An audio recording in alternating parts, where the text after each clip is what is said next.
Okay, we are live. Hi, Jasper. How are Hi, you? Stephanie. I'm good. I'm good. How are you?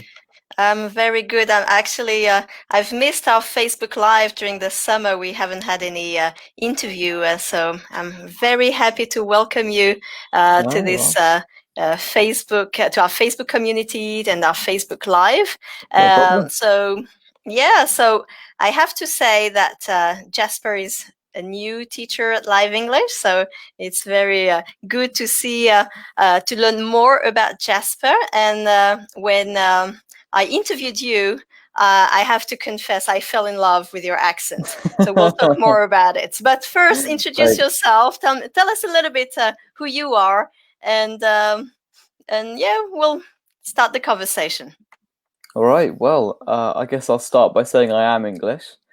Just get that one out. Um, yeah, I'm English. I live in Brighton. I I'm a graduate of creative music production, and that's been a big passion in my life. And after getting my degree, I started to learn how to teach English online, and then picked up some clients, and here I am. Here I am now Excellent. with a few clients of my own, and now with live English, which I'm quite excited about. Yeah, can't wait Great. to start teaching with you guys. Amazing. All right. So you're from Brighton, Yeah, and what can you? I mean, I always say that when you learn a language, you also learn about the culture, yeah. and through live English, even if you don't travel to all the different places our teachers are from, you still learn from these places. What can you tell us about Brighton? We're going to tell us about Brighton. It's the most liberal, the most artistic city in the UK, I'd say.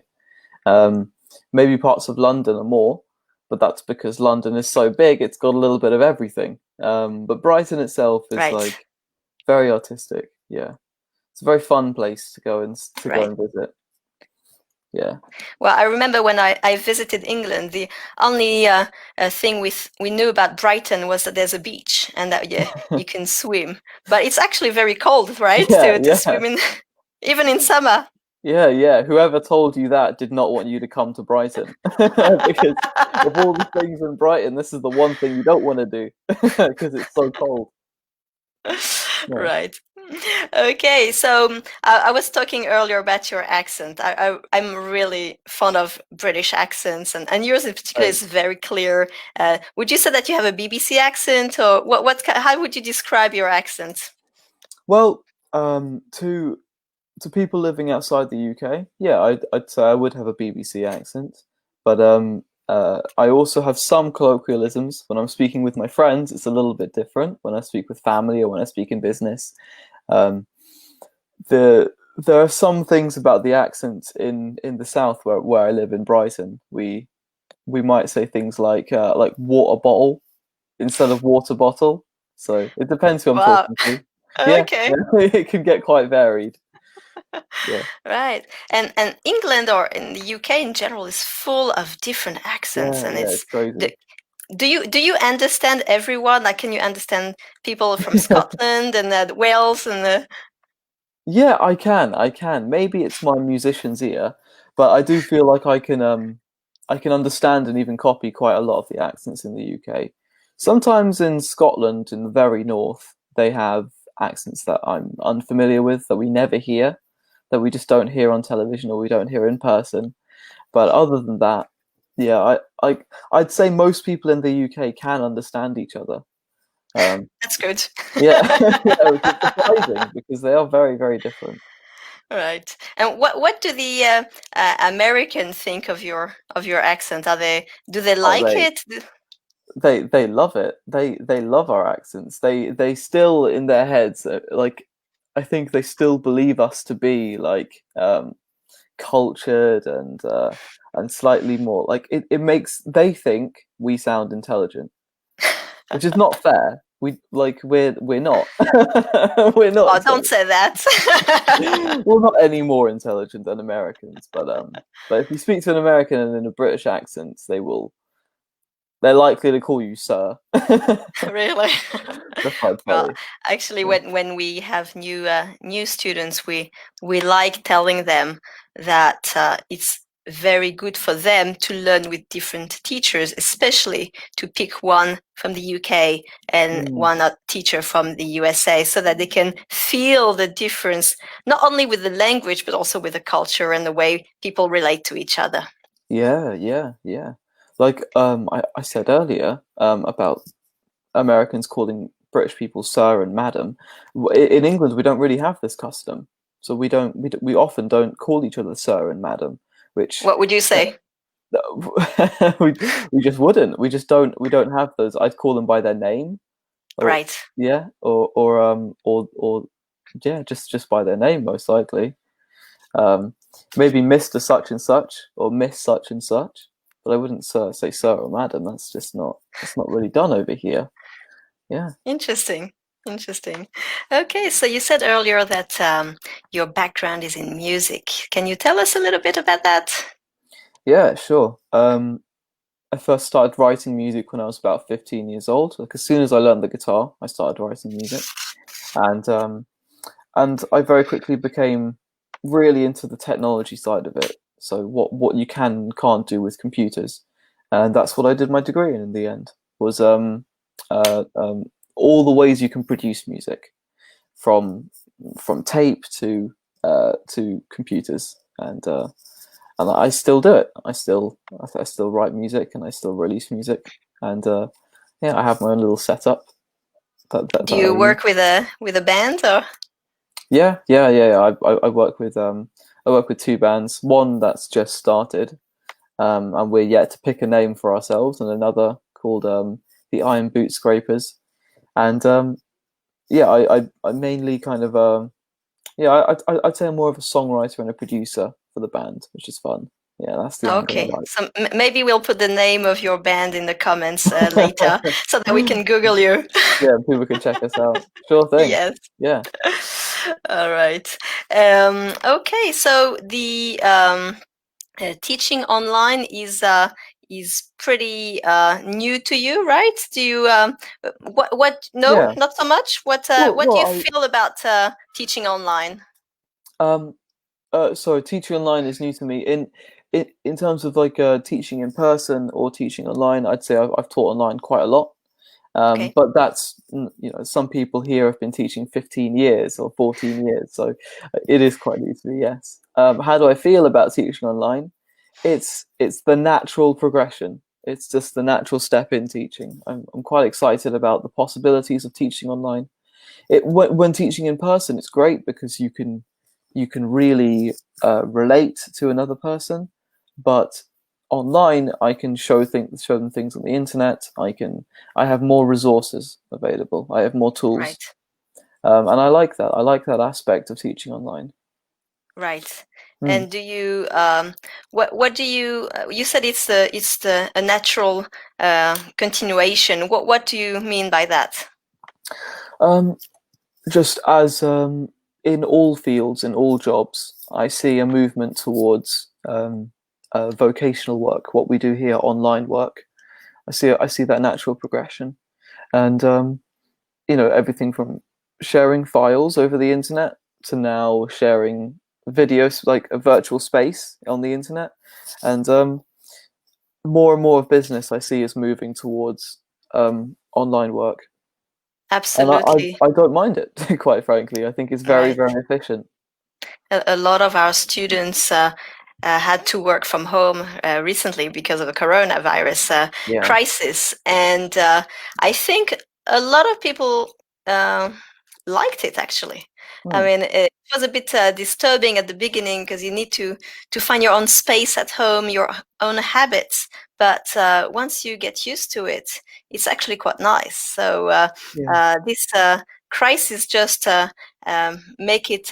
make the revolution faster. But that was already something that was in the background, and we've started teaching online. Yeah, as you said, 15 years ago. Hmm. So we were just at the beginning, and when we had Skype lessons back then, we had to turn off the camera because because the most important was the sound. So we wanted to make sure that our students would hear us properly. So we sometimes just put the camera for a few seconds just to say hello and then turn it off. And now the technology is so much better, and we use Zoom for as well as Skype for lessons, and it's so much easier, and the quality is great, and we have so many tools that we can use and are useful for the students and helps them improve their learning. So it's funny how technology. I mean, we started with Zoom about 2 years ago because we wanted to use the latest technology for online teaching, and just 6 months ago, everyone it just boomed, and everyone just using Zoom for every kind of online meeting. So and it had its issues. So all of a sudden, so many people needed to use these services like Zoom and Skype, and some of the technology wasn't quite there. It was very, very good, but it's not quite there. So like it is possible to play music online via Zoom or via Skype, but the latency is too big right now. Right. And they're trying to trim it down so that this is more of a possibility. So I can play with my band online too. Interesting. And, like together, each one at a different place? Yeah. Wow, that's amazing. But right now, it almost works. It's very difficult, but it almost works. Right. I'm very excited about that. You could play with 100 musicians in one room with the possibilities. Amazing. Yeah. Well, for our lessons, I mean, Zoom has been amazing, but as you said, a lot of people started using it, and they were not quite ready for this big jump in volumes of calls, and we had some issues, especially with adding passwords, adding waiting rooms, and without warning, they just from now on you need a password, and then all of a sudden we had to tell all our students to what password to use, and it's we have to keep up with all the changes. That's a very important change because do you know why they needed to start introducing passwords? Do you know what happened? Well, I guess it's a security issue. Yeah. I think people were just jumping into other people's meetings without warning. Yeah, they were. It became quite the joke amongst the younger community to jump into someone else's Zoom, film yourself ruining the lesson, and then leave. And so I'm quite glad they've got passwords now. Right. No, it was necessary. And also, one of the most used expression for this year is "you're on mute." Yeah. You start talking like, "Oh no, you're on mute. Unmute yourself." Unmute yourself. So we're getting new habits, and it's funny, but I mean, but the technology has been just amazing. I mean, without it, with what's going on at the moment, without technology, would be such a different. Like the proportion of trauma would be even greater if we didn't have the technology that we have at the moment. So we have to be grateful for that. Okay, great. So Jasper, it was really, really nice talking to you. Do you want to add anything, and just say something to our students who are watching us? Maybe what would be interesting for them to learn with you? What would be interesting to learn with me? Just that I particularly like it in my lessons when a student is confident and comfortable enough to make mistakes.